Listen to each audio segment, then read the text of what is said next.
रामायण की अनेक कहानियों में एक कहानी हमें ये भी सुनने को मिलती है जहाँ रावण की वजह से हो पाई थी कौशल्या और दशरथ की शादी। ये कहानी हमें आनंद रामायण से मिलती है। ऐसी अनेक राम कथाएं जिनसे हम भली भांति परिचित नहीं है।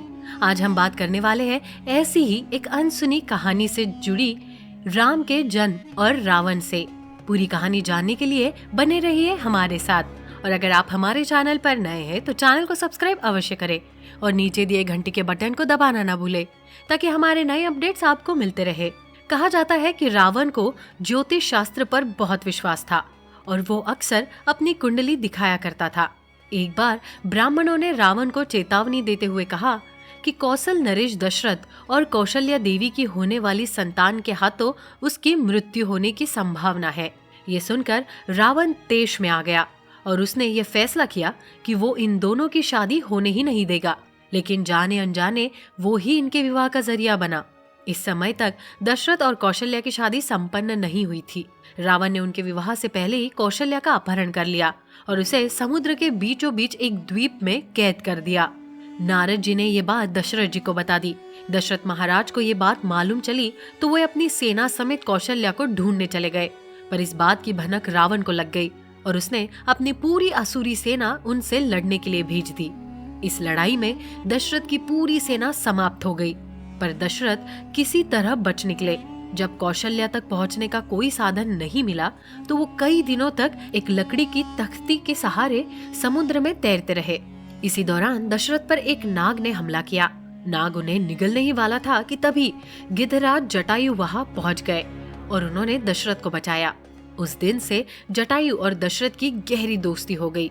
उनकी मृत्यु तक चली। आखिर में जटायु दशरथ के बेटे श्री राम की पत्नी सीता माता को बचाते हुए अपनी जान गंवा बैठे। दरअसल जटायु यहाँ अपने भाई संप्रीत से बिछड़कर आया था। जटायु अपने भाई के साथ सूर्य के करीब जाने की कोशिश कर रहे थे, पर इसी कोशिश में उनके पंख जल गए और दोनों एक दूसरे से बिछड़कर अलग अलग जगह पहुंच गए। कई दिनों तक समुद्र में फेरे लगते रहने के बाद दशरथ को आखिर में कौशल्या का पता मिल गया और वो उस बक्से में दाखिल हो गया जिसमें कौशल्या जी कैद थी।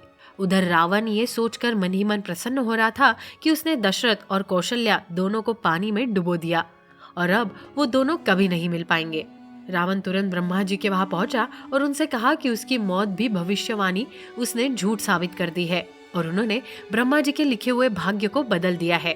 तब ब्रह्मा जी ने रावण को बताया कि दशरथ और कौशल्या दोनों जिंदा है और जल्द ही उनका विवाह होने वाला है। रावण ये सुनकर बहुत क्रोधित हुआ। वो घर आया और दोनों को मारने के लिए सेना खड़ी करने लगा। तभी वहां मंदोदरी आ गई। मंदोदरी ने रावण को ऐसा कुछ करने से रोक दिया क्योंकि तभी तक दशरथ और कौशल्या ने कुछ नहीं किया है और उनको मारना बेगुनाहों की हत्याओं जैसा पाप है। मंदोदरी के कहने पर रावण ने दशरथ की हत्या का ख्याल छोड़ दिया। इधर जब देवताओं को एहसास हुआ कि दशरथ और कौशल्या को जान का खतरा हो सकता है तो उन्होंने उनकी झटपट शादी कराने का फैसला किया। नारद और सभी देवतागण उस कमरे में दाखिल हुए जहां कौशल्या को कैद किया गया था। कौशल्या और दशरथ की तुरंत शादी कराई गई और दोनों साथ साथ अयोध्या की ओर रवाना हो गए। समय आने पर दोनों ने श्री राम भगवान को जन्म दिया जिसने रावण का वध कर धर्म की स्थापना की। तो कैसी लगी आपको हमारी ये जानकारी? हमें कमेंट सेक्शन में जरूर बताइएगा। हमारी ऐसी ही सच्ची और रोचक कहानियां जानने के लिए हमारे चैनल से जुड़े रहिए। आप देख रहे हैं द भक्ति, क्योंकि भक्ति में ही है असली शक्ति।